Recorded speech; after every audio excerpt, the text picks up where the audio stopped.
Hey guys, welcome back to the channel. My name is Will Faulkner. I'm a photographer based in Melbourne, but I'm currently in Siem Reap, Cambodia.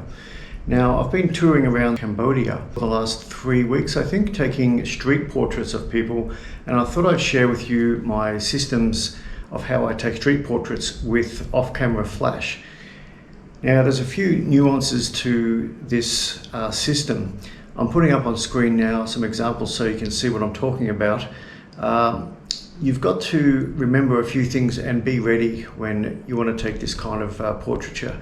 This kind of portraiture can lead to some amazing images, and I'm really happy with a lot of the images that I've obtained over the last 3 weeks. So I'm going to share with you now my system for getting ready for these photos and how to take them. Now, first of all, in Cambodia, there are a few cultural rules that you should follow. You don't have to follow them, of course, but I advise you to. The first one is be careful who you photograph. I don't photograph homeless, and I don't photograph children unless the child is sort of with the adult or the parent is there to give me permission to photograph the child. Usually I just stay away from photographing kids. It's just a road you don't want to go down. You'll get in trouble with the locals. But there's plenty of other subject matter here for you to photograph. There's people working in the streets. I like to photograph the people picking up the plastic bottles and selling them for recycling money. I like to photograph garbage cleaners and people making the pancakes in the morning, and the monks in the temples. And there's so much. There's so much subject matter here that you will be very, very happy. I'll share with you now the system that I use for the off-camera flash. So when you're driving around or walking around, you want to be ready. Now, the way that I'm ready is I carry $1 US notes in my shirt pocket. I've also got backup ones in my wallet, but I'll always have one or two $1 notes in my shirt pocket. Now, if you take the time, as I did, to Google the average salary here in Cambodia, you will find that $1 is a nice little tip. It's nowhere near a daily salary. Daily salary for a working person is around $5 US, $5 to $10 US, that is. So $1 it's enough to say, thanks for your time. I really appreciate the 3 or 4 minutes that you took to help me. It's no more than that. Lower socioeconomic status levels will, of course, $1 will mean a lot more if the person's homeless or something like that. But carrying $1 in your pocket is a great way to give back after taking the photo. Remember, you are taking the photo. They're helping you with your social media content or your website content. In my case, I do mostly I put my photos on my website. You're getting something from the people, so you need to give back. And I've given away, I don't know how many dollars now in photography dollars. Quite a lot, I suppose. If you ask my wife, she just goes to the ATM when I need her to, and she keeps my wallet full of $1 notes. So I'll talk next about what to look for. So when you're in a tuk-tuk and you're driving around, initially I was, in the first couple of years where I did this, I was limiting my photographic time to the twilight hours, which was a mistake. Now, I like to photograph in ambient light. I don't like to photograph in sunlight as a general rule. I like to photograph in ambient light, so I would always get up before dawn and be walking around before the sun was coming up, and I'd use that 1 hour of twilight in the morning. Typically I would not go out in the evening because I was too tired from being up very early in the morning. But then what I've found is you really don't need to limit yourself to that. All you need to do is put your subject in the shade and photograph them there, and it's totally fine. You'll still get great looking images like the one I'm putting up on screen now. What I try to do these days is I've taken my street portraiture to the next level, and I'm using off-camera flash. So for the first 10 years or so, I was just using ambient light and just put the subject against a colourful background and photograph them, and then maybe put a gradient over their face and brighten their face a little bit in Lightroom. But these days I do a lot more flash photography when I'm in my home studio. So I wanted to bring my flash photography knowledge out onto the street, in particular use off-camera flash, not use on-camera with a speed light, even bouncing the speed light off the wall, anything like that. I wanted to have the off-camera flash away to give Rembrandt lighting on the males and beauty lighting on the females. And I've had some really successful photos doing that on this trip, and I'll share with you the kit that I use for that. So this is a Godox. In Australia it's called Godox, where I bought it from. AD200 Pro flash. I think it's called Wistro or Wisto or something in other countries. They're branded under different names in different continents. But I've purchased the handle for this, which was about 60 Australian dollars on Amazon. And this handle is great because it has a recess hole there for your umbrella.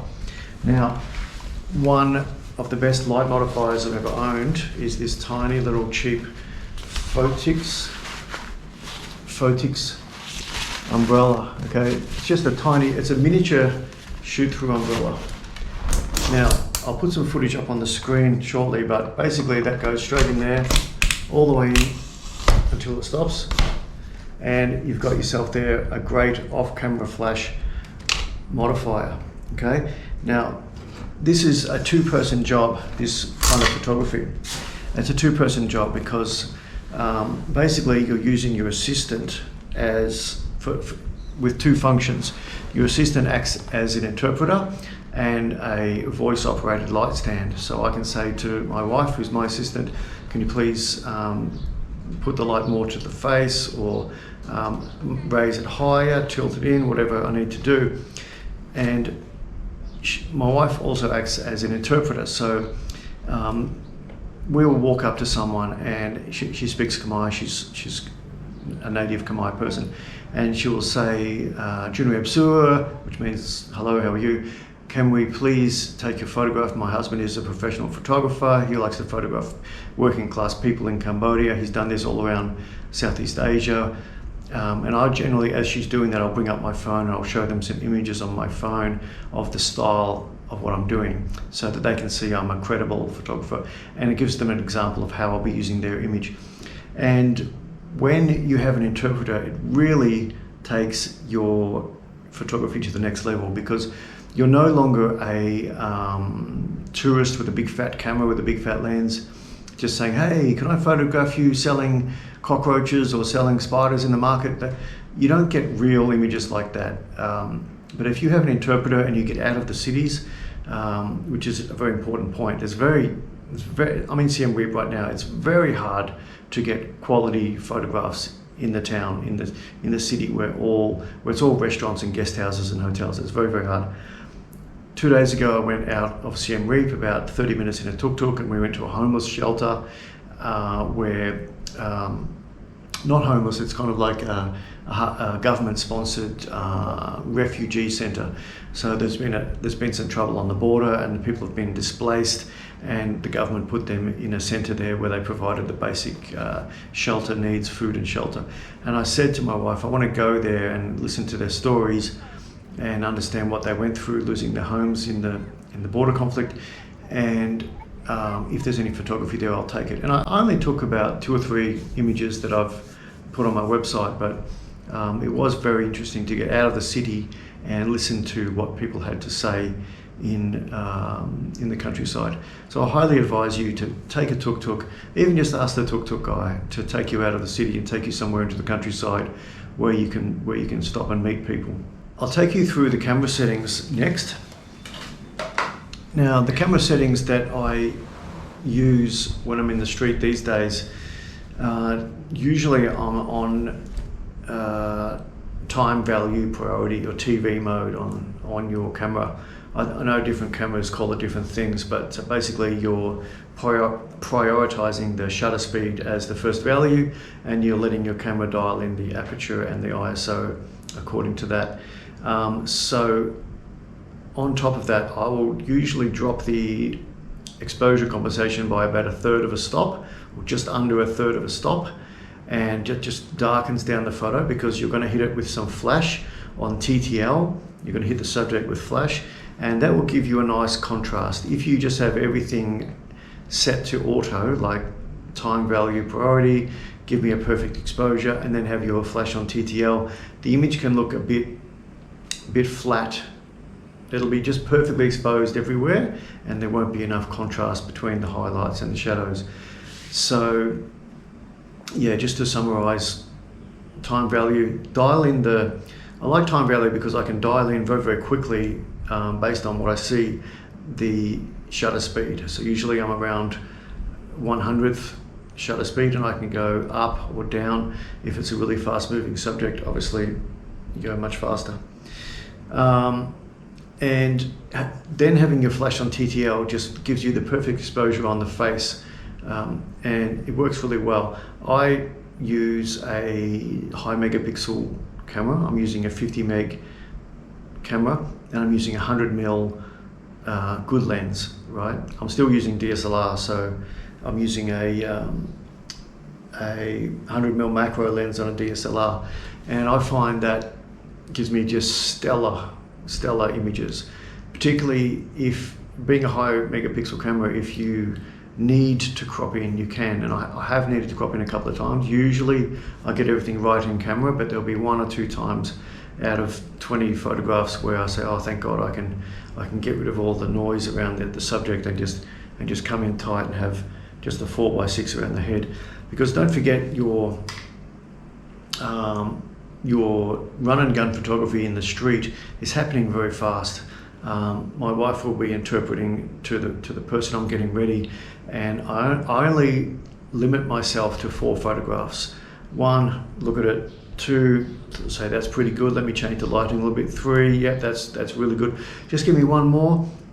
4 as an extra one, and somewhere in that 4 I'll have the one that I want, but usually in one of them the eyes are out of focus, or the light was too stroby, and I'll dial back the TTL a little bit on the strobe. There'll be something happen. But if you take any more than 4 shots, I find you're really intruding on the person's time, particularly if you've stopped that person from working, as I often do.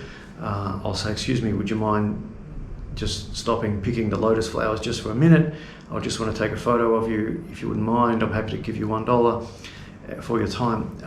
You can't take any more than a couple of minutes.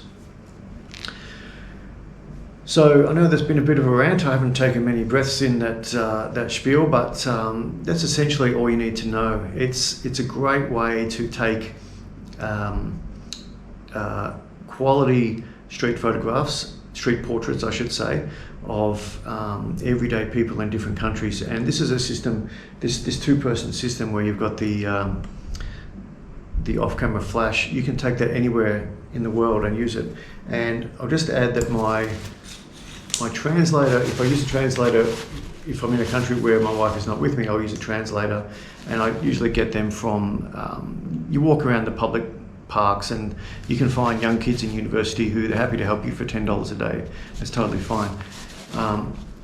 My translator will carry the flash and the modifier in a sling bag that I give them, and as I'm setting up the camera and they're talking, they're getting ready with this, and we both arrive ready to go at the same time within about 30 seconds, and then we take the shots. So have your assistant carry the lighting in a separate bag. So that's all, guys. If you have any questions, please comment below and I answer all my comments. I hope this helps you, and I'll see you in the next video. Thanks for watching.